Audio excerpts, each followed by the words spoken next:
நம்ம பிறந்தோம், நம்ம வளர்ந்தோம். ஆனால் நம்மளால் ஏதாவது மக்களுக்கு ஒன்று செய்யணும் அப்படின்னு நினைக்கும் பொழுது தான் இந்த மாதிரி என்னுடைய திரைப்படங்களை நான் இப்படிப்பட்ட விஷயங்கள்லாம் நான் வச்சு இவ்வளோ தூரம் என்னுடைய கருத்துக்களை கூட நான் சொல்லிட்டு இருந்தேன். கேப்டன் பிரபாகரில் கூட அந்த நேரத்தில் இவங்க வீரப்பனை பிடிக்காதனால கூட அந்த நியாயங்களை கற்பித்து எதனால் அப்படின்னு நான் சொல்ல ஆரம்பித்தேன். அப்படி என்னுடைய எண்ணங்கள் எப்பயுமே. இப்போ ரமணா படத்தை பார்த்தீங்கன்னாலும் அந்த ரமணா படத்தை இயக்குனர் முருகதாஸ் அவர்களை பேட்டி காணும்போது அவங்க சொல்லியிருக்காரு, இந்த கதையை விஜயகாந்த் வைத்து சொன்னால்தான் எடுபடும், வேறு யாரை வச்சு சொன்னாலும் எடுபடாதுங்கிற ஒரே காரணத்துக்காக தான் நான் அவரே வச்சு எடுத்தேன் அப்படின்னு. இப்படி நான் என்னுடைய திரைப்படத்துறையில் என்னுடைய கருத்துக்களையும் நான் செய்கின்ற உதவிகளை செஞ்சுக்கிட்டு வரும்பொழுது அதை எல்லாருமே விமர்சனம் பண்ணாங்க. அதில் பத்திரிகை நண்பர்கள் கூட அதிகமாக சொன்னாங்க, நீங்கள் ஏன் தனி மனிதனாக இருந்து செய்கிறீங்க, தைரியமாக நீங்கள் ஒரு அரசியலுக்கு செஞ்சால் என்ன அப்படின்னாங்க. நானும் அது பொறுமையை காத்துக்கிட்டே இருந்தேன், பொறுமையோடு கேட்டுக்கிட்டே இருந்தேன். அப்புறம் எங்கே பார்த்தாலும் சொல்லுவாங்க, அண்ணா இந்த மாதிரி மீட்டிங் போட்டால் திட்டுறாங்க, போர்டு வச்சா திட்டுறாங்க, நான் போலீஸ் ஸ்டேஷன் போவேன் காலையில் ஒரு பிரச்சனை அப்படின்ட்டு உக்காரு அப்படிம்பாங்க.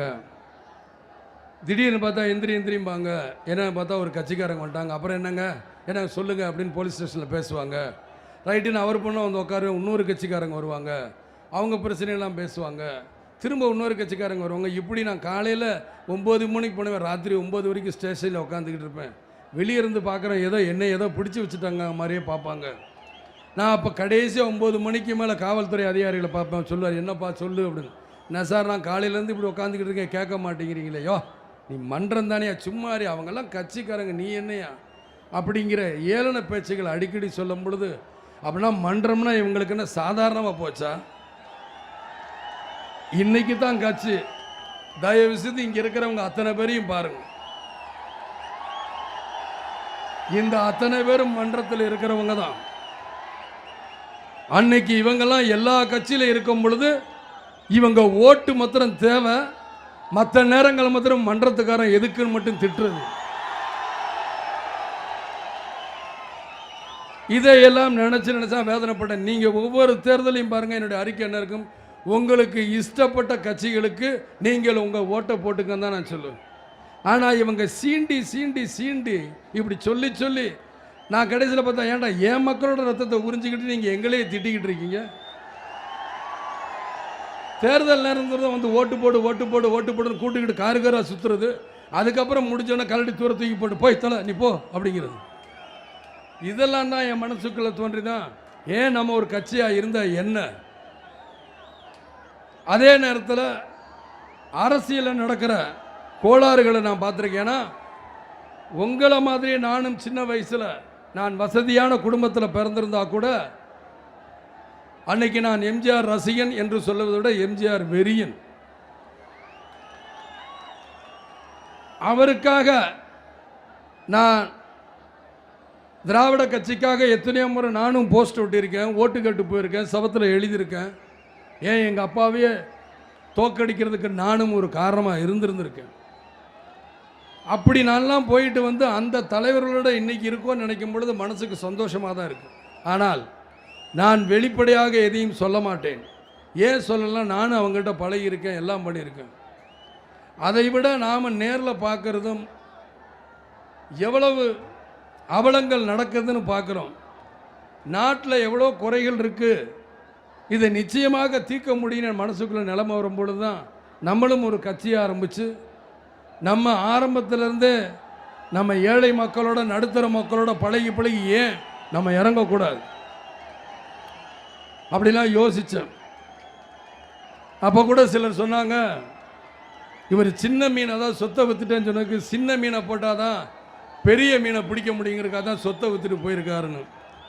அப்போ தான் இன்னொரு உண்மையும் தெரிஞ்சது. அப்படின்னா இந்த 40 வருஷ காலமாக நீங்கள் இப்படி தான் மக்களை ஏமாற்றி கொள்ளையடிச்சிக்கிட்டு இருந்தீங்க. அப்போ நீங்களும் இந்த மாதிரி சின்ன மீனை போட்டு ஏதோ பெரிய மீனை பிடிக்கணும்னா நீங்கள் லஞ்ச லாப நேரத்தில் ஊறி போயிருக்கீங்க. அப்படித்தானே அப்படி நானும் நினச்சேன். எல்லா கட்சியிலும் கொள்கையை பற்றி பேசும் பொழுது வறுமை கோட்டுக்கு கீழே உள்ள மக்களை காப்பாற்றுவேன் தான் சொல்கிறாங்க. நான் இப்பயும் அடித்து சொல்கிறேன், நம்ம ஆட்சிக்கு வந்தால் நிச்சயமாக வறுமை கோட்டு கீழே உள்ள மக்களை நம்மளால் காப்பாற்ற முடியும். அதில் எந்த ஒரு மாற்று கருத்தும் இல்லை. இவங்கெல்லாம் ஏமாத்துறாங்க. இதோ இத்தனை லட்சம் பேர் இங்கே இருக்கீங்க, வெளியே இத்தனை லட்சம் பேர் நிற்கிறாங்க. இன்னைக்கு பத்திரிகையாளர் நீங்கள்லாம் பார்க்குறீங்க. உண்மையிலேயே இந்தியா திரும்பி பார்க்கணும்னா நிச்சயமாக திரும்பி பார்க்கணும். இப்படி ஒரு கூட்டத்தை எந்த மாநாடும் பார்த்துருக்காது. யாரும் நல்லது செய்கிறாங்களா? நான் என் பாக்கெட்லேருந்து நான் எவ்வளோ எடுத்து செலவு பண்ணுறேன் நிச்சயமாக எனக்கு தெரியும். என்னுடைய ஒவ்வொரு பிறந்த நாளுக்கும் நான் என்னென்ன பண்ணுறேன். 3 சக்கர சைக்கிள்கள் 100 தரேன், தையல் மிஷின் 100 தரேன். அப்போ ஒருத்தர் கிண்டல் பண்ணுறாரு, ஏப்பா தையல் மிஷின் கொடுத்தா போதுமா, 3 சக்கர வண்டி கொடுத்தா போதுமான்னு. நான் 100 3 சக்கர சைக்கிள் 100 தையல் மிஷின் வாங்கி தரேன். அந்த பேசுகிற ஒரு ஆள் என்னைக்காவது 5 தையல் மிஷின் வேண்டாம், ஒரு தையல் மிஷின் ஒரு 3 சக்கர வண்டி வாங்கி கொடுத்துருக்காங்களா? இது எனக்குள்ள ஒரு சின்ன காயம் ஏற்பட்டுச்சு. சரி, அதற்கப்புறம் பார்த்தா வருஷம் நான் படிக்கிறதுக்காக 25 லட்சம் ரூபாய் நான் செலவு பண்ணி கொடுத்துக்கிட்டு இருக்கிறேன். அதையும் இவங்க ஏதோ கிண்டல் பண்ணுறது. நான் கேட்பேன், எந்த அதாவது இப்போ புரிஞ்சுங்க, நான் இவ்வளோ தூரம் கொடுத்து கட்சி ஆரம்பிக்க போகிறேன்னு தெரிஞ்சதுக்கப்புறம் தான் இப்போ சில அரசியல் கட்சிகள் படிப்புக்கெல்லாம் உதவி பண்ணிக்கிட்டு இருக்கும். தயவுசெய்து எல்லாருமே நல்லா பார்த்துக்கணும். அது உண்மை. சமீப காலமாக இந்த 1 மாதம் 2 மாதமாக தான் எங்கடா இந்த விஜயகாந்த் வந்துடுவானா அப்படின்ட்டு ஏதோ ஒரு குழப்பத்தில் ஏதோ ஒரு உதவி இப்போ தான் பண்ணுறாங்க. பரவாயில்ல, அந்த உதவியும் மக்களுக்குத்தானே போய் சேருங்கிறதுல எனக்கு ரொம்ப ரொம்ப ரொம்ப ரொம்ப சந்தோஷம் கூட. அந்த படிப்பு, ஏன்னா நான் படிக்கலை, எனக்கு ஆங்கிலம் தெரியாது, ஹிந்தி தெரியாது. என்னுடைய படிப்பு போனதே ஹிந்தி ஸ்ட்ரைக்கில் தான். ஹிந்தி ஒழிகன்னு சொல்லிக்கிட்டே நான் போய் என்னுடைய படிப்பை நான் பாதியில் நிறுத்திட்டேன். அதுதான் வானத்தை போல விழாவில் கூட நான் மதிக்கக்கூடிய டாக்டர் கலைஞர் அவர்கள் சொன்னாங்க, என் வாழ்க்கையும் விஜய் வாழ்க்கையும் ஒன்றாக இருக்குதுன்னு சொன்னார். எதற்காகனா அது உண்மை. அந்த உண்மை ஒரு பெரிய தலைவர்கிட்ட வந்திருக்கு. அதை உங்களால் யாருனாலையும் மாற்ற முடியாது. நான் அந்த அளவுக்கு தமிழ் மொழிக்காக தமிழுக்காகவும் நான் என் படிப்பை இழந்தவன். அதனால் என்னை மாதிரி, ஏன்னா பூமலை பொழிதுன்னு ஒரு படத்துக்கு போனால் ஏர்போர்ட்டில் பார்த்தா இதை ஃபில்லப் பண்ண அதை ஃபில்லப் பண்ணால் நான் என்ன ஃபில்லப் பண்ணுறது, நம்மளுக்கு ஒன்றும் தெரியாதுன்னு யோசிப்பேன். டக்குன்னு தூக்கி யாருக்கையிலே பக்கத்தில் வர நடிகர் கொடுத்து ஏதாவது ஃபில்லப் பண்ணி கொடுத்துருங்க அப்படிம்பேன். அவங்க வேகமாக எழுதுவாங்க. எனக்கு அதுக்குள்ளே ஒரு மனசுக்கு ஒரு மாதிரியாக இருந்தது. வசதியாக நம்ம இருந்து நம்ம அப்பா படிக்க வச்சு நம்ம படிக்காமல் போனது நம்ம கொழுப்பு தானே. ஆனால் எத்தனை ஏழை எளிய மாணவர்கள் படிக்க முடியாமல் இந்த பணத்துக்கு கஷ்டப்பட்டுக்கிட்டு இருக்காங்கன்னு அப்போல்லாம் ஒரு முடிவு பண்ணேன். நம்ம இந்த நடிப்பில் வசதியாக வந்தால், இந்த நடிப்பில் மிக உயர்ந்த இடத்துக்கு வந்தோம்னால் முதல்ல நம்ம படிக்க வைக்கணும், எல்லாரையும் நம்ம படிக்க வைக்கணுங்கிறத என்னுடைய முழு எண்ணம் ஓடிச்சு. இன்றைக்கி விஞ்ஞானங்கள் அப்படி வளர்ந்துருக்கு. அதனால தான் யாராக இருந்தாலும் தயவுசெய்து படிங்க. ஏன்னா இனி போகிற காலங்கள்லாம் விஞ்ஞான காலம்.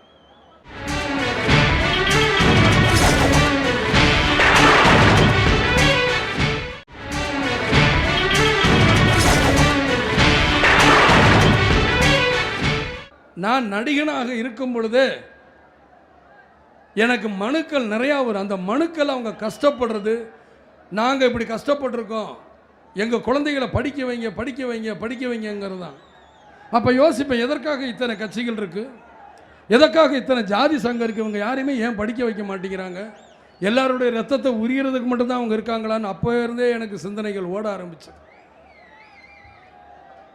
அதிகமாக என்னுடைய படம் கிராமப்புறங்கள் எடுக்கிறதுனால எப்பயுமே வயக்காட்டில் வேலை பார்க்கும்போது களை எடுக்கிற பெண்களாக இருக்கட்டும், நாற்று நடுற பெண்களாக இருக்கட்டும், அவங்ககிட்ட போய் விசாரிப்பேன். என் ராசான்னு சொல்லி மனசை விட்டு பேசுவாங்க. எனக்கு சின்ன வயசில் ரைஸ் மில்லில் பழகும்போது பெண்கள்கிட்ட தான் அதிகமான பழக்கம். அவங்க தான் வேலை பார்ப்பாங்க. அப்பயும் அவங்களுடைய கஷ்டத்தை சொன்னேன். அங்கே தான் இந்த ஜாதி பிரச்சனையை ஒழிச்சேங்கிறது விஜய் டிவியில் நான் உங்களுக்கு சொல்லியிருக்கேன். இங்கேயும் நான் பெண்கள்கிட்ட பேசும்பொழுது இவங்க சொல்லுவாங்க, அப்புறம் சில நேரத்தில் நீங்கள் யாருக்கு ஓட்டு போடணும், ஐயோ நாங்கள் சொல்ல மாட்டோம் ராசா, இவங்கெல்லாம் ஏதாவது பண்ணிடுவாங்க அப்படின்னு. அப்படி ஒரு பயத்தை ஏற்படுத்தியிருக்கிறாங்க பெண்கள் மத்தியில் இதுவரைக்கும் வந்திருந்த கட்சிக்காரங்க. அதெல்லாம் நினைக்கும் பொழுது எனக்கு ஆத்திரம் இது இருந்தது. என்றைக்குமே பெண்கள் பயப்படக்கூடாது பயப்படாமல் சுதந்திரமாக வரணும்னா ஒருவேளை நம்ம அரசியலுக்கு போய் பார்ப்போம், அதை நடத்தி பார்ப்போங்கிற வெறி, இப்படி ஒவ்வொன்றாக எனக்கு சேர்ந்தது தான் நான் அரசியலுக்கு எப்படியெல்லாம் வரணும் அப்படின்னு.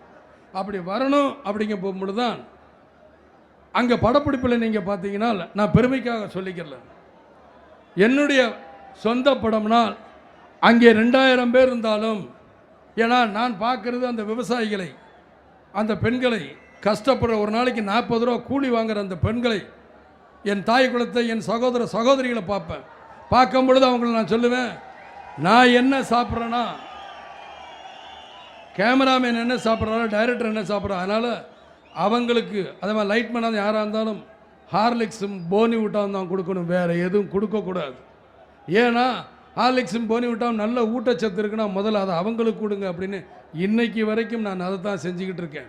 என்னுடைய உழவன் மகன் படம், சொந்த படம் ஆரம்பித்ததுலேருந்து சுதேசி வரைக்கும் நான் இதைத்தான் செஞ்சுக்கிட்டு இருக்கேன். நீங்கள் போகிற எந்த ஷூட்டிங் லொக்கேஷனிலும் போய் தைரியமாக நான் மாறுதட்டி சொல்லுவேன், சாப்பாடு என்றால் அதில் விஜயகாந்தை தவிர யாரும் பேர் எடுக்க முடியாது.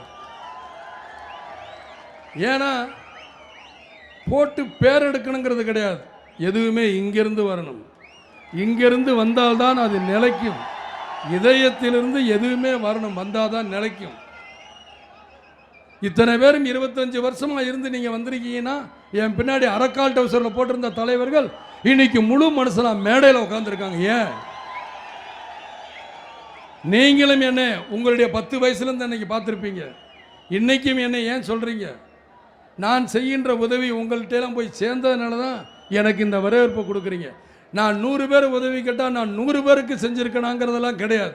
நான் செஞ்ச உதவி 5 பேருக்காவது போய் சேர்ந்துருக்குது என்ற மன நிம்மதி தான் எனக்கு. ஆனால் அந்த 5 பேருக்கு கூட கடந்த 30 வருஷமாக ஒழுங்காக யாருமே உதவி பண்ணலைங்கிறது தான் என்னுடைய வாதம்.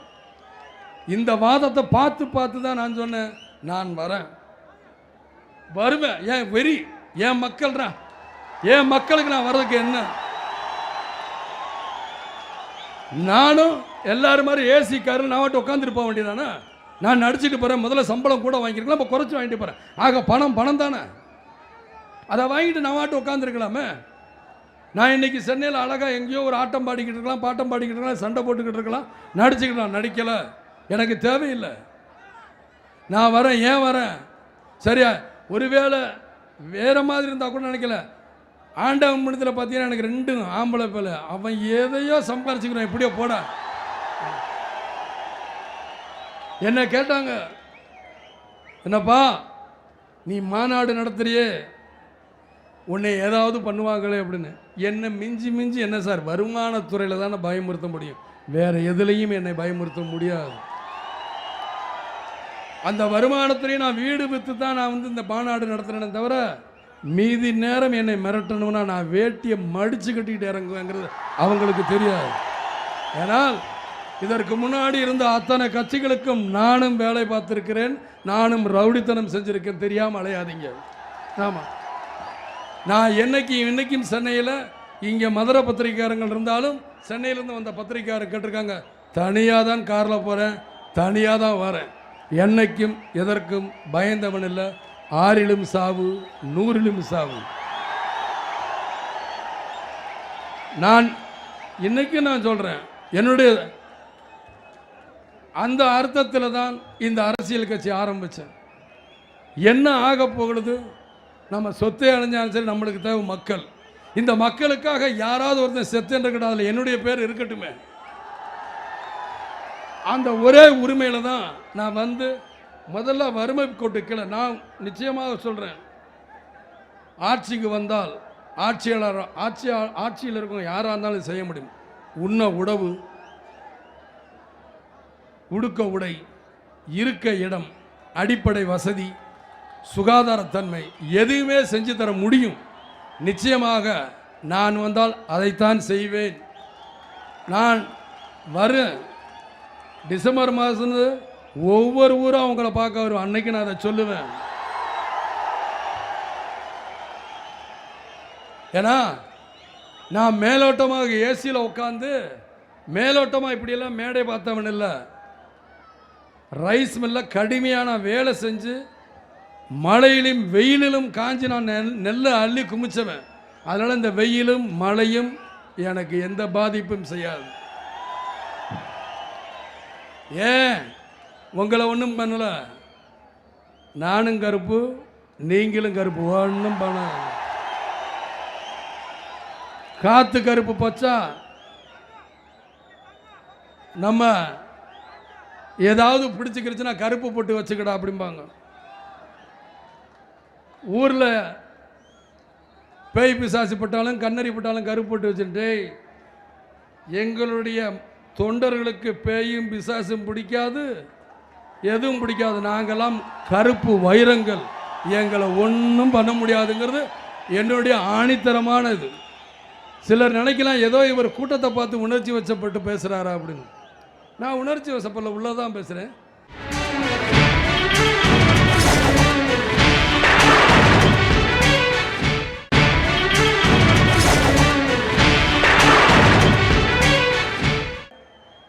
நான் நிறைய ஐஏஎஸ் அதிகாரிகிட்ட நான் பேசிக்கிட்டு இருக்கும் பொழுது பேசி பார்ப்பேன். நான் கண்ணார பார்ப்பேன். எப்படி நான் பார்க்குறேங்கிறத புரிஞ்சுக்கணும். என்னுடைய 10 வயசுலேருந்து நான் பல பிரச்சனைகளை பார்த்துக்கிட்டு இருக்கேன். இன்னைக்கு வரைக்கும் நான் பார்த்துக்கிட்டு இருக்கேன். என்னுடைய காலேஜ் கட்டியிருக்கேன், கல்யாண மண்டபம் கட்டியிருக்கேன், எத்தனையோ பிரச்சனைகள். இந்த லஞ்சங்கிறது என்னென்னா புறையோடி போச்சு. இந்த லஞ்சத்தை தீர்க்க முடியுமா அப்படின்னா தீர்க்க முடியும், எந்த கட்சியாலும் முடியாது ஒன்றுமல்ல.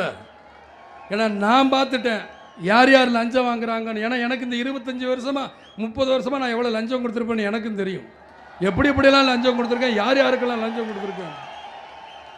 இதில் முக்கியமாக 5 துறை இருக்கு. அந்த 5 துறை இப்போ நான் சொல்ல விரும்பல, சொல்லுவேன். அந்த 5 துறையை திருத்தி காட்டுவேன். லஞ்சம் ஒழியுதா இல்லையா என்று பாருங்க. முடியாதுன்னு இவங்க சொல்றாங்க லஞ்சம் ஒழிப்ப. ஏன்னா இவங்க எல்லாரும் வெறும் லஞ்சத்தையே பார்த்துக்கிட்டு இருக்கனால லஞ்சத்தை ஒழிக்க முடியாது. அதுதான் உண்மை. நான் ஆத்திரப்பட்டு தான் சொல்றேன். உங்களையெல்லாம் எங்கேயோ உட்கார வச்சிருக்கலாம். ஒரு சீனாவை பற்றி பேசுகிறான், அமெரிக்காவை பற்றி பேசுகிறான். எனக்கு அதை பற்றியெல்லாம் பேச தெரியாது. ஆனால் சீனாவில் இருக்கிற மாதிரி வாழ வைக்க தெரியும் மக்களை. ஏன்னா மக்களோட அடிமட்டம் என்ன, அவங்களுடைய வழி என்னங்கிறது எனக்கு தெரியுமா. நான் நடந்து வந்திருக்கேன், நடந்து போயிருக்கேன், அவங்களோட தரையில் உட்காந்து சாப்பிட்ருக்கேன், அவங்களோட குடிசையில் உட்காந்து நான் தூங்கி இருக்கேன், சிம்னி விளக்கில் நான் படுத்தலாம் உருண்டிருக்கேங்கிறது யாரும் புரியாமல் இருக்கிறாங்க. மாட்டு வண்டி கட்டி நான் போகும் பொழுது அன்னைக்கு மாட்டு வண்டியில் கீழே விளக்கு இல்லாமல் போனால் இதே காவல்துறை அதிகாரி பிடிச்சிக்கிடுவாங்க. சாயந்தரம் கிராமத்தில் இந்த விளக்கை தொடச்சி கிடச்சி திரியை போட்டு ஏற்றி கொளுத்தி போகிறோம். அதுலையெல்லாம் பழக்கப்பட்டு வந்தவன் தான் இந்த விஜயகாந்த். அதில் பழக்கப்பட்டு அன்னைக்கு நாங்கள் இதெல்லாம் பார்த்து எம்ஜிஆர்கிட்ட கோரிக்கை கூட முதல் எம்ஜிஆர் சொன்ன அந்த விளக்கை எடியானார். அவர் மனுஷன். ஏன்னா சும்மா அது மாட்டு வண்டியை நம்ம ஓட்டிக்கிட்டு போகிறோம். காற்றுல அலைஞ்சு அதுக்கு என்ன பண்ணுற காவத்து நெல்லியா ஏயா லைட்டு இல்லை அவங்களாம் செய்வாங்க. அவங்க மேலே மாட்டு வண்டி மேலே வச்சுக்கிட்டு ரோட்டை பார்த்து ஓட்டிக்கிட்டு கீழே அணைஞ்சு அது யாருக்கு தெரியும். இதை முத எடுத்து விட்டது எம்ஜிஆர். அவரை நான் நிச்சயமாக என்னுடைய குருவான அந்த புரட்சி தலைவரை நான் இன்னைக்கு நான் நினைவு கூர்ந்துக்கிட்டு இருக்கேன், பாராட்டிக்கிட்டு இருக்கேன். நான் புரட்சி தலைவரோட எம்ஜிஆர் இல்லை நீங்கள் எல்லாரும் சொன்னால் கூட, சிலர் சும்மா அவர் ஹம்பக்கடிக்கிறாருப்பா அப்படின்னு சொன்னால் கூட அதற்கு ஒரு விளக்கம் தான் உங்கள்கிட்ட சொல்கிறேன். 1994 எம்ஜிஆரோட பிரச்சார வண்டி என் கைக்கு கிடச்சது. அதை மாத்திரம் மறந்துடாதீங்க. எத்தனையோ பேர் எப்படியெல்லாம் இருக்கும்போது கிடைக்கல. எனக்கு மதிப்புக்குரிய ஜானகி அம்மையார் என் கையில் கொடுத்தாங்க. ஆனால் அந்த வண்டி எடுக்காமல் இருந்து எப்போ எடுத்திருக்கேங்க தயவுசெய்து எல்லாம் புரிஞ்சுக்க. 2005 அந்த வண்டி நம்பர் 2005. இது நான் கேட்கல, ஆண்டவன் கொடுத்துருக்கிறான். 2005 அந்த எம்ஜிஆர் வண்டி விஜயகாந்திடம் சொல்ல வேண்டும், விஜயகாந்த் அந்த வண்டியில் தான் பிரச்சாரம் போகணும்னு நெத்தியில் எழுதியிருக்கு. அதை யாராலும் மாற்ற முடியாது. என்னுடைய தொண்டர்கள் சொன்னாங்க, தலைவரை உங்களுக்கு வேணுமென்றால் எம்ஜிஆர் தலைவர், எங்களுக்கு நீங்க தான் தலைவர். நாங்கள் ரொம்ப சந்தோஷம்.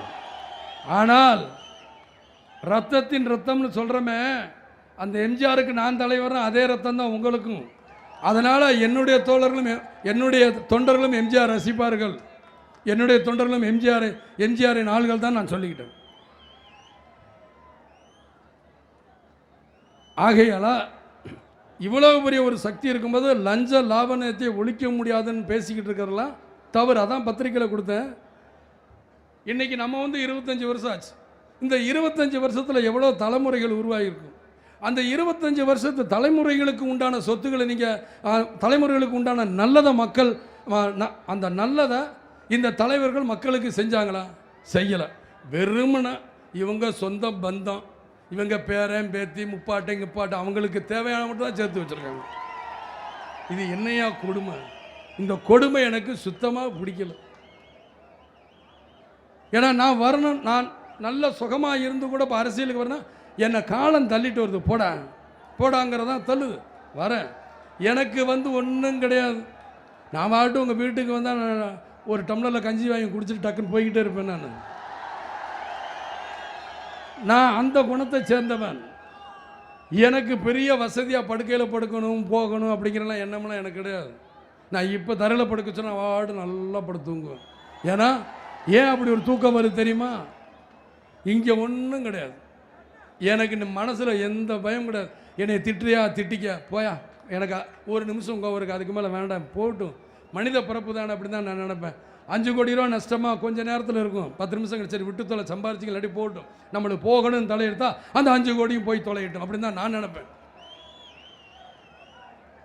அந்த மாதிரி தான் என்னுடைய வாழ்க்கையும் நான் வாழ்ந்திருக்கேன். ஆகையினால் இப்பயும் நான் சொல்கிறேன், இன்றைக்கி நான் சொல்கிறேன், இதே மதுரையில் நான் பிறந்த ஊரில்ங்கிறதுல சாட்சியாக முருகன் இங்கே இருக்கார். இதே முருகன் மேலே தர்காவும் இருக்கார். எல்லாரையும் சாட்சியாக வச்சு சொல்கிறேன். கிறிஸ்துவ மதம் நான் படித்த ஸ்கூல்கள் அதிகமாக இங்கே கிறிஸ்துவ ஸ்கூல் தான். அந்த ஸ்கூல்களின் சத்தியமாகவும் சொல்கிறேன், நிச்சயமாக லஞ்ச லாவணத்தை ஒழிக்க முடியும். நிச்சயமாக அதை நான் செய்து காட்டுகிறேன்.